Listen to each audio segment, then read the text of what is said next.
Welcome to the Transatlantic, a podcast produced by the U.S. Helsinki Commission. Each episode, we will talk to people behind the debates and developments shaping the struggle for freedom and security here in the United States, Europe, Central Asia, and around the world.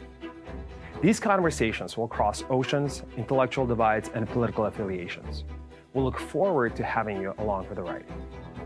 My name is Bakhtin Nishanov, and I'm a senior policy advisor at the Commission, and I will be your host.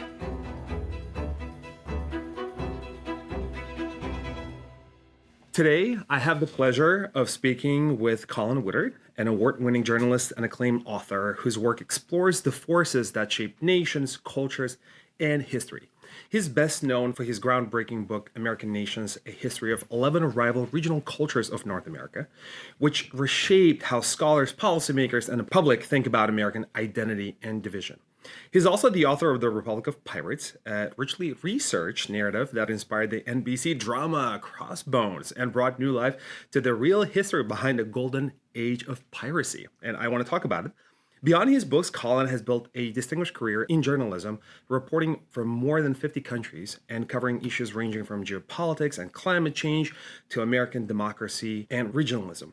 His writing has appeared in outlets like the Washington Post, Politico, the Christian Science Monitor, and Smithsonian Magazine. He is currently director of Nationhood Lab at the Pell Center for International Relations and Public Policy at Salve Regina University. He's also a fellow of the Royal Geographical Society and a political contributing writer.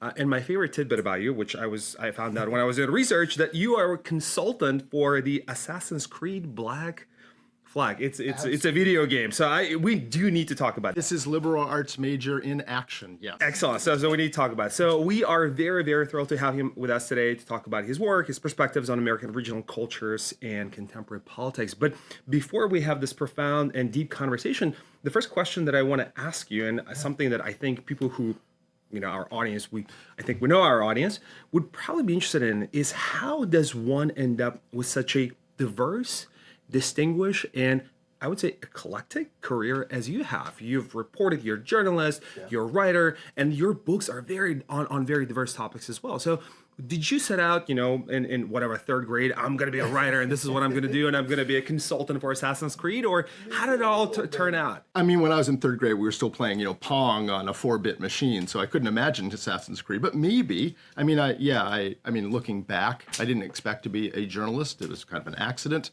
But looking back, I started my first newspaper on a mimeograph machine in 4th grade, the typewriter, right. Yeah. So that, there was some sign that maybe I was going in that direction. But I'm a liberal arts major originally.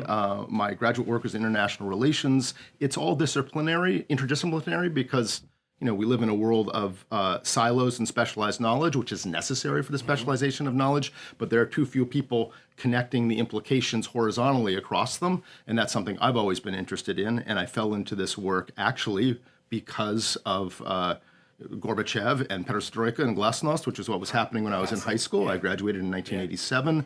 That was the exciting thing in the world, so I went into Soviet East European Studies, as it was called then. And my junior year abroad was 1989, and I was behind the Iron Curtain in Budapest at the Marx Karoly Közgazdasági Egyetem when communism collapsed, and I saw most of those events firsthand. Our friends down in Langley. I'm sorry, we're going to edit this out. We're going to edit this part. They never suspect the 19-year-old agent, never. Yeah. But so I saw, Berlin Wall fell, end of Ceausescu's regime, all that stuff. Yeah. I was like, oh my gosh, I got to stay here. Didn't have any resources, but came back after graduation and figured out I could be a super stringer and a journalist, and people would pay me to run around and do what I want to do anyway, which is talk to people. And, when you knock on the former Interior Minister of Romania's door and you say, hey, I'm Colin Woodard from the San Francisco Chronicle and the Christian Science Monitor, he's like, come on in and interview me. Yeah. If you stop at Colin Woodard, the door doesn't open. So it worked out great. And I spent most of the 1990s and most of my 20s in that part of the world, collapse of, authoritarian regimes, attempts to rebuild liberal democracies where none had existed, battles over historical memory, national identity. Who are we as a people now that we can decide again? Who are the Hungarians?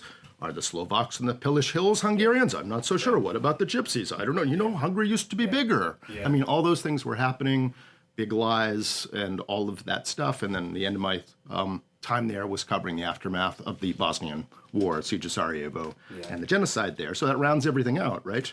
And I did my graduate work in that stuff as well in international relations, but I didn't think that that skill set would come in handy at home, but here we are, and that's what I work on again today, deploying the lessons from places where all of those issues are more obvious to a continent and a people who are ahistorical and have been trained to believe that they left history behind when their people left the old part of the world and we could begin anew as new men. Yeah.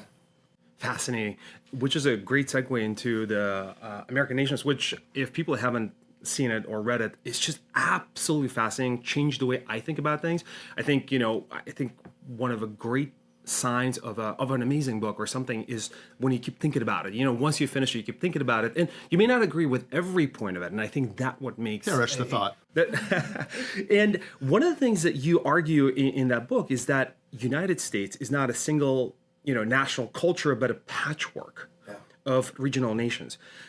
For people who may not be familiar with it, can you just talk about it, and how does this framework challenge sort of our traditional, and especially, we're recording this right before Thanksgiving, our traditional sort of myth of a unified America? Yeah, I mean, you can't understand American history, society, our constitutional arrangements, our present-day political predicaments without understanding that sort of fundamental fact that we once knew as a people and have chosen to forget, is that we're not a nation state. We never have been. We're a federation of rival stateless nations, if you were, regional cultures tied to the different and rival colonial projects that came to colonize and settle this continent. Projects that the Puritans in New England, the Dutch settled area around New York City, the lesser sons of the English aristocratic country families coming to the Chesapeake country to be able to build their own manor homes because their brother inherited the one at home, the Spanish, south to north extension of New Spain's empire in our southwest, and so on. These are not colonial projects that thought they would be in the same country together. And they got together as an accident of history. There was a change in British imperial policy that threatened each of their own ways of doing things.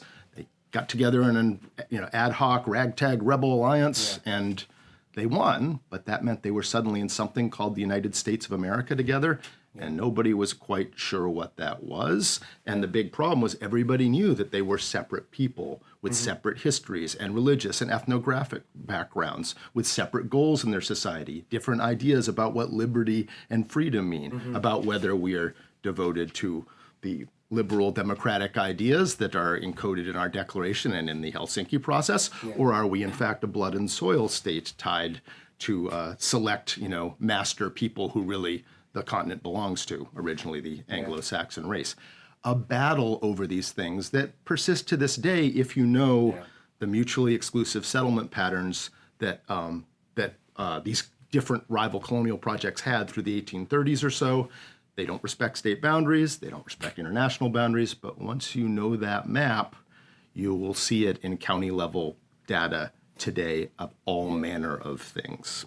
I think what I found fascinating is that it's not even state, but the county lines that you talk about. It's just that precise, and that it's just absolutely amazing. Is there any other country, current, contemporary country on Earth that is similar in history to the United States in your perception of how it was formed? Yeah, I mean, the easy one is Canada. In fact, many of the same regional cultures and colonial projects involved the United States, because the international boundary didn't exist in its current form, spread over. It's just the Canadian Federation is a different mix of regional cultures, where they have a very strong, the New France, I call it, the Acadian and Quebecois extensions of the French Empire, who are highly communitarian, if you will, like belief in investing in, yes, you have high taxes and high regulations. That's what makes you free, not less taxes, less regulations to make you free. It balances their federation in a communitarian direction, and they don't have the three southern regional cultures. I call them the Deep South, equivalent with the Cotton South, founded by English planters from the Barbados in the 1670s, who perfected a horrifying, slave society and had run out of room on their island and moved to extend and expand it to the new colonies in the new Carolinas. The Tidewater area and Greater Appalachia are highly individualistic. None of those extend into Canada. And they have some of our other cultures, but the whole mix, like the political behavior, we actually recently looked at the 2024 U.S. presidential elections by county and the regional margins and compared them to this year, a few months later, the Canadian federal elections. And, the patterns of all their extensions of the regional cultures and ours all kind of match up. It's just the mix gives you a completely different result, right? They're the more communitarian, more liberal in our parlance party, remained in power, whereas in our federation, the less so one, was able to defeat the incumbents. So, yeah. So that's just one example. There are others out there in the world, and there were federations that have gone away, like Yugoslavia. Even the Czechoslovak Federation, is a sort of an alliance of separate people. But the statelessness aspect of it, like the Quebecois, most obviously consider themselves a stateless nation. They're a nation in the European sense. But many of our regional cultures in the United States, there's not quite that level of consciousness, but that level of effect is happening and has been happening in our entire history. Fascinating. But let me ask you then just a kind of a broader question. So the sense of national identity, growing up, you always sort of led to believe this is important for us to state as, all these myths, all these ideas about who you are as a nation and whatnot. Is it even desirable for the United States?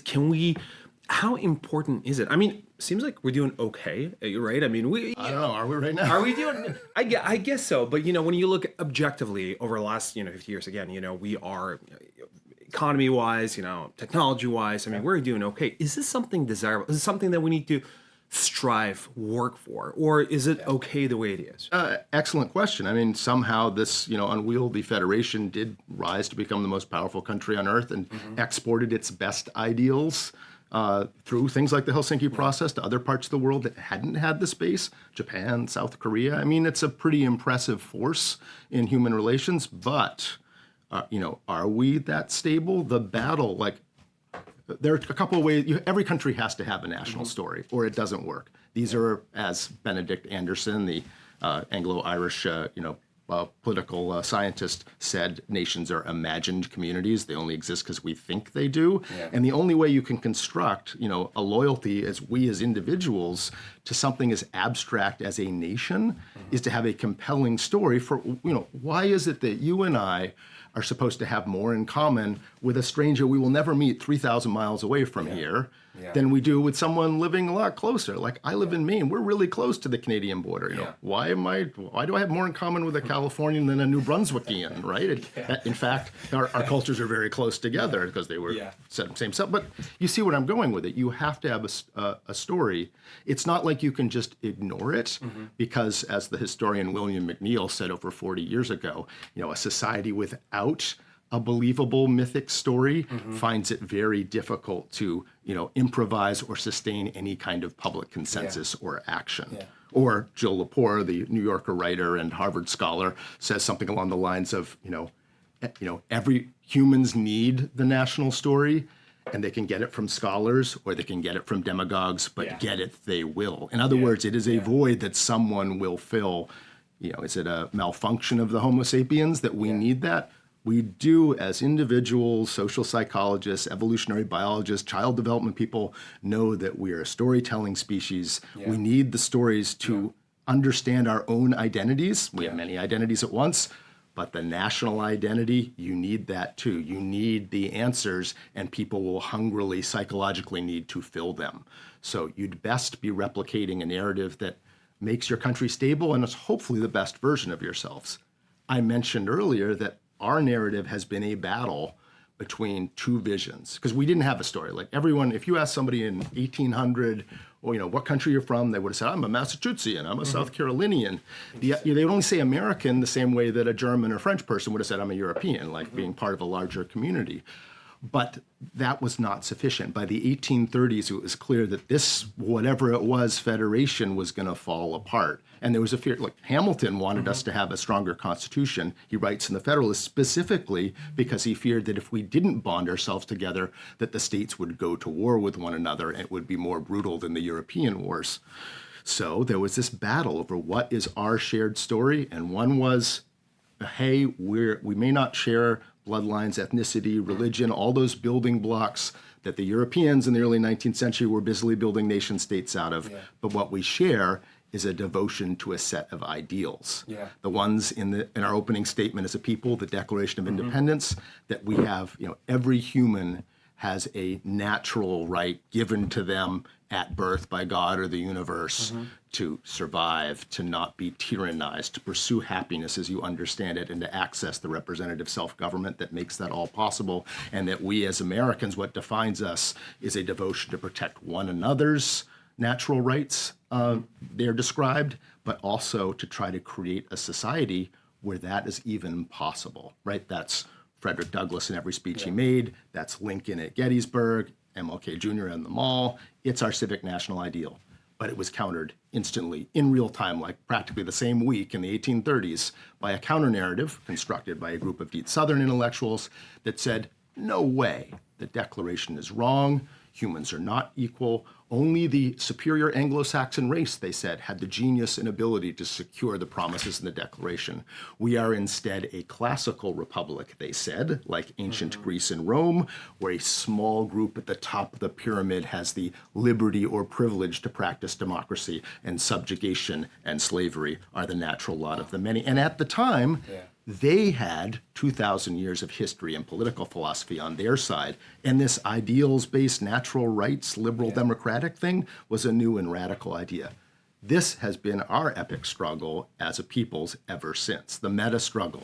It's the fight in the antebellum period. It's what the Civil War is about, Reconstruction, Southern redemption, the Jim Crow period, the Civil Rights Movement, and it is indeed the battle today. So it is essential that you have your story worked out, because demagogues or somebody will fill it, and that's what's happened in this country. The ethno-nationalist, authoritarian version of things, which has a tradition just as long as our good tradition. They're back. They're in power for the first time since the 1910s in Washington, and it's now a bid as to whether the American experiment survives or not. So what you're saying is that we still haven't defined what is American. And again, I know this sort of goes slightly against the grain of what you wrote in the book. I mean, these are different and varied groups, but you would think in 2025, we have come to an understanding what American is. And it's not defined by the color of your skin, not defined by... Depends on who you talk to. But that's my question to you, just to challenge you a little bit. Why has it been easier to be an immigrant to America? If I'm born in Japan, but I'm not Japanese, right? I mean, France has very complicated... Iceland, there's no way in, right? Exactly. Yeah. And yet in America, in most cases, most people, even people who may not like you for who you are, your faith, your whatnot, they would agree. Once when you do that oath, you are an American. Have we not agreed as a nation what American is, and why then it is easier to be an immigrant in America than to be anywhere else? Right. I mean, if you follow the civic ideals in the Declaration, one of the downstream results of that is an immigration policy that's going to be open to humanity at large. Theoretically, if you believe in the ideals in the Declaration, you are a potential American. So yes, anybody can come, because it's not supposed to be around bloodlines, whether it's the bloodlines of the aristocracy born to rule, or the selected Herrenvolk bloodlines of the chosen master peoples, right? But that battle, right, that has been contested throughout, unfortunately. The civic ideals are what changed the world for the better. It's what the Helsinki process was about. It's what the rest of the world, when they look at the United States in appreciation rather than anger, it's because we've done something that promotes and furthers those ideals in the Declaration. But we don't always do that. And it is not settled. As an eternal optimist, and I do know that this is my shortcoming, but can I ask you this? You've pointed out at every single point when somebody tried to say America is a nation of ideals, of values and whatnot, there has been an opposition to that.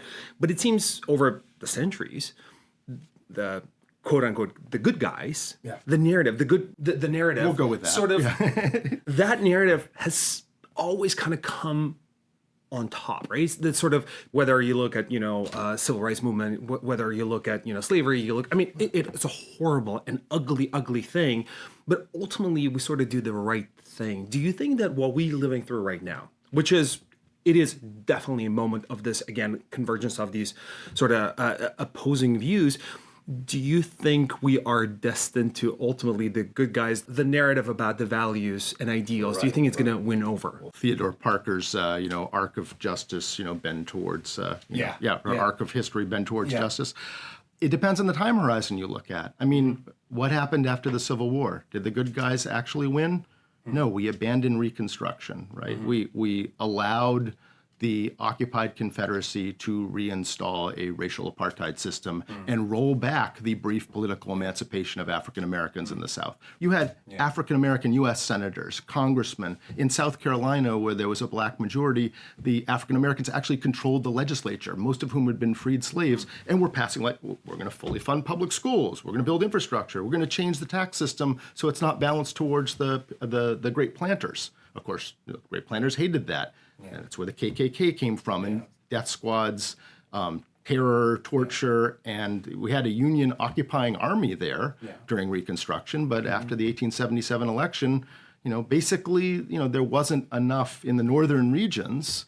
Yankeedom, the greater New England cultural space that extends over the upper Great Lakes states, the Connecticut, Western Reserve of Connecticut and Ohio, a lot of upstate New York. That's the only region where there was any kind of real abolition movement, like we should fight the South to free the slaves. The other regions were like, we're furious that the South attacked the federal post offices and military installations and attacked our flag.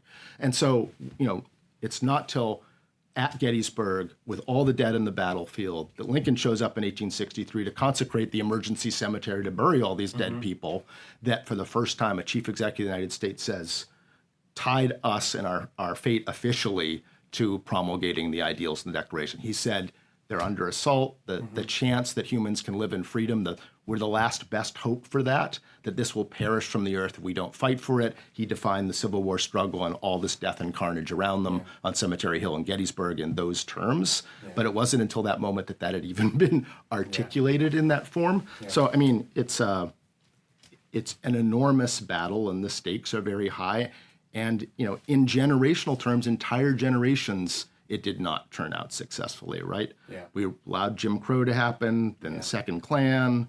I mean, all the way through the 1960s. What would our country have been like if in the 1870s we'd had the reckoning and Reconstruction had stuck and liberal democratic norms had successfully been applied in the occupied South? How different would our world be today? So, the good guys didn't always win. If we arc our time frame out big enough, I mean, eventually they will, but But if you're living through it, at that point, exactly, if you're living through it. If there's two generations of despotism, then, we lost in any case. But that's not to despair. It's just to say it is not, nothing is guaranteed. And, people have always had to fight for there to be a possibility that we can create a society where individuals and preferably everybody somehow can live in the maximum and sustainably free as individuals. I mean, that's a mind-bending proposition. 5,000 years of advanced human civilization, it was all despotisms. It wouldn't have even occurred to anybody to talk about every individual being free, right? We're all part of an organism. You all know your place, right? Medieval thought was, there's the aristocracy is the head and the peasants are the feet ambulatory around. The arms, one arm is the tax collector and the other arm's a soldier and the heart is the priesthood, but no individual liberty. That's a new idea that for humans is only, a few centuries old, and we're still experimenting and we're not very good at it, but, we'd best win out because despotisms will turn out badly for 99.5% of us who don't happen to get to be the ruling caste. So fascinating. Let me ask you this again, just kind of looking at 2025, right? I mean, when you look at map of elections or, public health outcomes, as you point out in the book, or, gun culture and whatnot, it very much aligns. It's eerie. You're like, oh my goodness. I mean, this guy knows what he's talking about, At a county level, even, it's a little crazy. You see county level affinity to maps that are made just out of settlement patterns from 2 or 3 centuries ago. And you see it in the curve of diabetes rates and election results and, where those immigrants in 1880 and 1924 went and FICO credit scores, disabilities, obesity, gun violence stats, COVID vaccination uptake rates, COVID death rates. I mean, it's a little bit disturbing, It even is to me, right? How much. And you wrote about it. I wrote about it. I'm still shocked sometimes at the degree to which you see those correlations down to the county. But can I ask you this? I mean, obviously, we are a very mobile nation. I mean, we move, right? I mean, people, I mean, especially post-COVID or whatever. I mean, so many people moved down to Florida and whatnot. Yet these data just are there to support these differences. How do you explain that? I mean, people move to a place, they take on a culture. I mean, is that what's going on? We've had mass immigration. We have mass internal migration. We've had mass media, mass retailing. How can it possibly be that these regional cultures aren't becoming more purple, if you want to use the red-blue analysis? But every data set you look at in time series they're getting more different, not less. So what's going on? Well, a few things are going on. What we know about from social scientists who've studied the internal migration, you're born in one place, take a job in another, and so on. When people like trace them, like they look at driver's licenses that are canceled, and they go find those people in the states where they take them up again, and then they go survey them about their political attitudes. The basic story is that in aggregate, the movers' political attitudes match their destination, not their point of origin. Because, in every county and in every one of these regional cultures, among individuals, there's the full range of opinion from, communist, anarcho-capitalists or whatever. The question is the place where you're born, grew up, live, do you feel like you're among your people and this is how things should be and I feel like I'm in the right place? Or does the place you grew up in drive you nuts? It's like everyone around me has all these unexamined assumptions. They think that A and B are true when I know it's X and Y. And if my company ever let me relocate, I would, and I had any choice in the matter, I would relocate somewhere where people believe X and Y. And in aggregate, that's what people are doing. And in doing so, they are voting with their feet and sorting the map out by reducing the minority position and making the map more clean, which isn't good for our overall civics, even if it makes for more pleasant neighborly relations. And I described to you already the great immigration wave, and because the ethno-nationalists under the Woodrow Wilson administration, cut off immigration after 1924, and it wasn't reopened until 1965, basically. That 1880 to 1924 immigration wave had a huge effect because the next couple of generations were just that immigration wave assimilating without any serious other immigration, really until the post-65, not until the 1980s, right? So it has a profound effect. And they are maldistributed. We looked at census data for 1900 because census takers asked every single person, hey, you foreign born or not? And they wrote it down. So we have individualized data. We know where the foreign born people were in 1900. We mapped it by county. We sorted it by these regional cultures.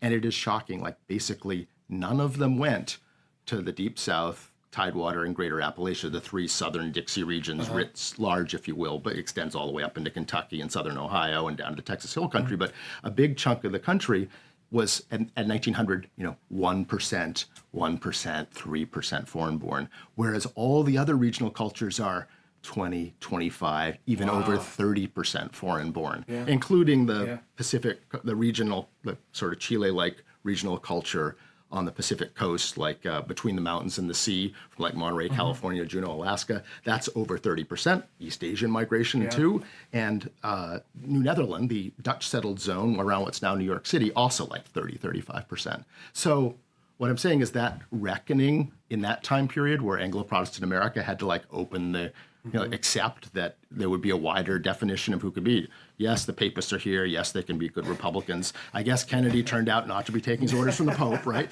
But, that was the battle. But none of that happened in the southern regions because there were no immigrants to cause it to happen. It's also the place today, those southern regions are the only places where Christian nationalism, capital C, capital N, the political notion that America was created by and for evangelical Protestants, that's the only region in the country where anybody could come up with that, right? Yeah. Because in all the other regions of the country, you just look around, you're like, well, that's clearly not the case. Yeah. If that's God's plan, it's not turning out very well because it hasn't, evangelical Protestants either weren't there at all at any numbers or, there's a Catholic majority in almost the entire map of the country outside those three regions. And there has been for, 6 generations now. But if you are in those other 3 regions, you look around and it might make perfect sense. So what I'm saying is, in those 2 cases, immigration and migration alone, we know that bizarrely and counterintuitively, it increased the difference between the regions rather than making it more homogenous. I don't know why mass media and mass retailing yet, too. I don't have the same data, but we know that somehow, despite all of that, the regions are getting more different. The question is just trying to figure out why and how. You are an advisor to a future leader, national leader, president of the United States. Well, whose main goal is to unify, right? Not to continue sowing division. Knowing what you know about the regional differences, knowing what you know about this, what's your advice? What do you tell that person, he, she, they? Yeah. What do you tell them to do? Here's the amazingly encouraging thing.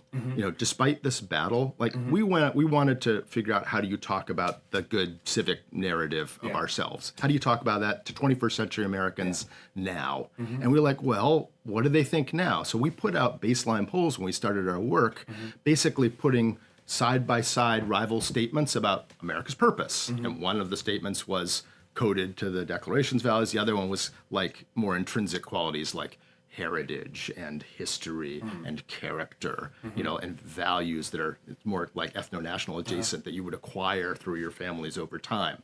And I thought that the latter would win in the baseline polls because it just seemed more concrete and the other stuff seems abstract and intellectual. And so I was like, I thought our project would be trying to get Americans to choose broccoli, right?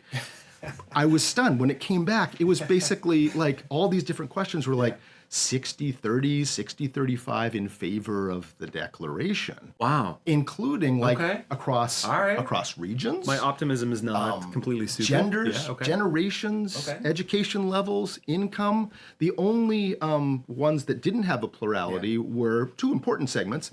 Republicans and people who said they voted for Trump in 2020. But in both of those segments, 45% of respondents said they preferred the Declaration. In other words, half of Trump's own voters don't want the ethno-national authoritarian version, even in its calmest, nicest sounding form, using many of the words that a year later J.D. Vance was using in his speeches.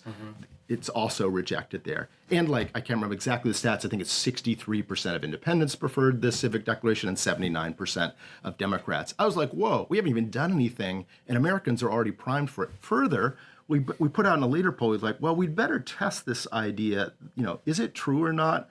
Do Americans back the idea that we are devoted as Americans to protect one another's natural rights to these things, that we're in a covenant, if you will, to do that? Because if that's not the case, if it's just I do what I want, then the Declaration's not going to work.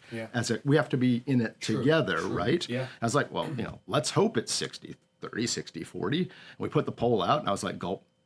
It came back 97-2 in favor. Goodness. 97-2. You do not get 97-2 on anything. Our pollsters had never seen that big a gap on any question they'd asked about anything. If you ask Americans, is the Earth round or flat? And the Pew Research Center has, it's 80-10 with 10% undecided too. So 97-2 is incredible, right? Well, I'm not so sure. So this is something we can work with. We then, tested narrative and language and did, qualitative interviews. And we have an answer. If your listeners go to the project website, nationhoodlab.org, you'll find our work. You'll find the national narrative. You'll find a New York Times op-ed and other things with links to it. But there is a 12-page findings of our national narrative story with the polling and methodology and all that, and the one-page core narrative frame that we know a supermajority of Americans back. Maybe a slightly silly question, but one of the things that I keep thinking about is, when I worked in Ukraine, one of the things that we did, there were narratives about, Western Ukrainians believe about Eastern Ukrainians believe about Western Ukrainians. And the Russian It's just Empire. absolutely fascinating. And, one of the things that we did was just literally put them on trains and, take them to each other and see. And they were like, Seeds oh of my peace goodness, in wait, Ukraine. they actually enjoy, things that we do. And it was way before the war. Obviously, the war united them as nothing else has. Tragically, it obviously should not have taken this. But as I think about America and all these differences, there's this always idea, big cities, people hate Washington, people hate New York, people hate, West Coast, or people on, then, obviously then sort of people who are on the East Coast, whatnot, have this ideas about the South and Deep South and whatnot. Would it be helpful if people just I don't know, visited each other more, went to other places, saw each other, and and what are the common things that we as Americans just would look at each other? I'm like, you know what, they like barbecue, whatever. I like barbecue. I mean, what are these common things that just hold this entire thing together? Yeah, I mean, human connections would help, but we live in an information environment that's very pathological and broken. And our constitutional structures, we don't have a parliamentary system, right? The way the Constitution's written, it basically means we have two parties all the time. Like one party might knock off another one, but you end up with two. And that means that, in a parliamentary system, voters have a lot of ways to give feedback as to how they feel about things as the, sovereign people, right? Because you'll have a Labor Party and a Nazi party and a radical right party that aren't quite the Nazis, and a small L liberal party that's pro-business, and a farmers party, and the social democrats, and the Christian Democrats or the center right. You have the whole panoply, the Greens. You can, and then you can build coalitions out of the constituent chunks, and they shift between elections. For us, we just have A and B, and they're unstable coalitions. They have to be, because they don't make any sense. Like Republicans, how do you get a party that's the coalition of the Christian right and the libertarians? And how with the Democrats, you have a coalition that's labor and the bankers? I mean, that would never happen in a parliamentary system. They are these crazy coalitions, and to build them, the only way to do it is to increase the delta, but to differentiate you a lot from the other side. So there's almost a necessary, as practical politics, demonization of the other camp, because keeping these unwieldy coalitions together requires a really high bar of, be afraid, gather together kind of thing. And so that has not served us very well. And that's a tragedy because, while we're told that each other are mortal enemies and, the other members of the other team, the red team and the blue team, or however we want to look at it, are, going to destroy the universe. What we found when we looked at actual people's opinions across the regions, there was a gigantic data set done by the UCLA, the Nationscape Project, where they looked at, they basically over about a year and a half interviewed 500,000 Americans on the same 110 questions. You got 5 or 6 about gun control and immigration and all these hot button issues. And these, some of the most polarizing issues, when we grab them and crunch them by regional cultures, what came out is, there were differences between the regions on these various, each question, like reproductive rights, you'd have a series, would you support this policy? And you'd start with a really mild one through a really draconian one. And in each thing you would. And the regional cultures varied, significant, 20, 30% between the outlying regions. But the interesting thing was, essentially, in all of them, like the middle 70% of policy options in these polarizing issues had 60, 70% support of everybody. Like, we actually have a lot of common ground on even the most polarizing issues, despite our different regions and our different political persuasions.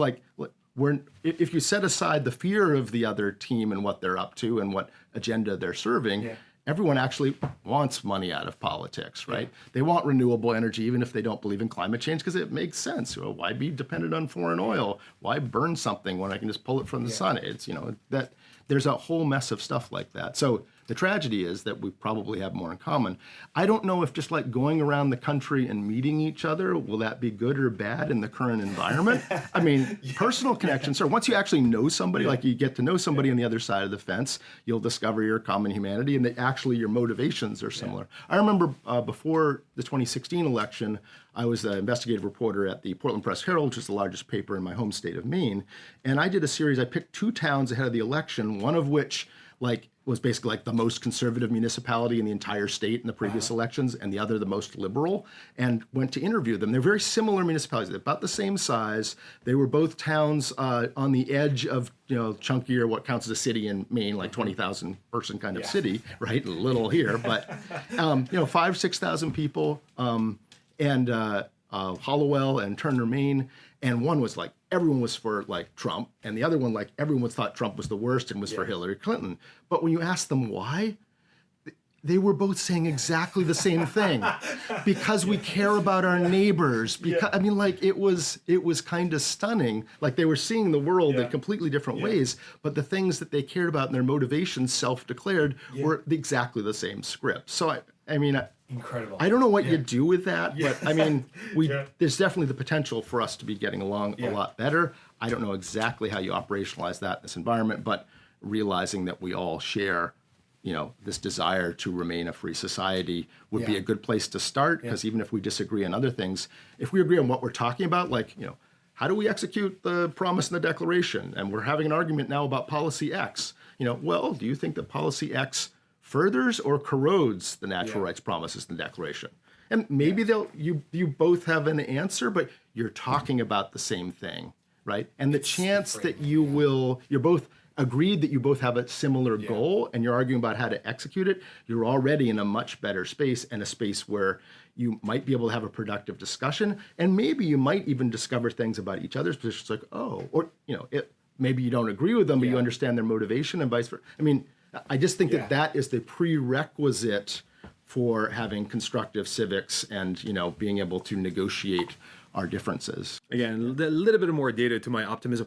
And then I guess my last question is, before we start recording, we're talking about kids and whatnot. Do your kids, are you a cool parent because you were a consultant to an immensely popular video game? Is that your parent cred? This is where it comes from? Yeah, well, my kids are young enough where Assassin's Creed 4 to them is sort of like ancient history, right? So, it's hard to stay current Next these time, days. Roblox. Be a consultant to Roblox. There's no iPad version of that. What am I going to do with it? Right? I have to boot up the PlayStation. It gives me some cred. I find more when I run into like college students, 20-somethings. They're like, "Oh, that was the greatest game ever! You're my idol." But my kids are like, "There's no Roblox platform version." Right? So, Minecraft? What? Who? Wait, that was fun. That was a fun one to work on. They brought me in essentially as a consultant. They were because of the book. They were replicating the whole scene and everything from Republic of Pirates, which reconstructed the who were the real pirates, Blackbeard, and this extended gang that includes most of our pantheon of the Great Caribbean pirates. They're all one group of people operating out of the Bahamas in a 3-year period. And they, at the time, it was revelatory that they didn't consider themselves just to be bandits and thieves, that they actually considered themselves to be involved in a social rebellion against the tyrannic, ship owners and ship captains. They would take over their ship, and the first thing they would do is like turn the government upside down. They elected their own captains. Oh, wow. And this is in 1716, 1717, like way before the French and American Revolution. Like, you don't get many views of like what ordinary people thought, and being a sailor was like the worst of the worst. What was one of those famous English commentators at the time said it was being a sailor is much like being in prison with the added possibility of drowning, right? So I mean, it was the thing you did as a last resort, and things were getting worse for various reasons, and they just would rebel, mutiny, and elect their captains. They could depose the captain at any time other than an active combat by a vote of hands. They shared their plunder equally among the crew. They even had sort of primitive disability benefits where, you lost an arm, before we divide the treasure, you get this payment, right? Oh my goodness. Because I did not know that. It's totally wild. I mean, they were considered themselves Robin Hood's men. They even said so. But I mean, they were keeping the proceeds like Robin Hood's men, right? Robbing from the rich and having a party. But that was the world they lived in, and they briefly brought all the transatlantic empires to their knees, and the empire had to fight back. And it's the story of all that. So the Ubisoft people were creating part of the Assassin's Creed franchise around that, where they want the pretense of the series is they try to create historically accurate settings. And they're so good at it that when Notre Dame burned down, guess who had the detailed digital scans of the building that they're using to reconstruct it? It is being reconstructed because Ubisoft scanned Notre Dame to make the Assassin's Creed one that's set in the French Revolution. No, wow. Yeah. So I was brought in to correct the environment and script to be historically accurate, because that's what they like to do. Wow, if there's one takeaway, that's the takeaway. That's amazing. I really, Colin, no, this was a tremendous. I've been looking forward to this for a very, very long time. I know we had to reschedule, shut down and whatnot, but I'm so glad that this worked out. And thank you so much for coming all the way to our building here and doing it today. Yep, I really appreciate it. Believe in the CSC mission. It's consistent with the Declaration. So yes, carry on. Thank you so much. Thank you. Thank you.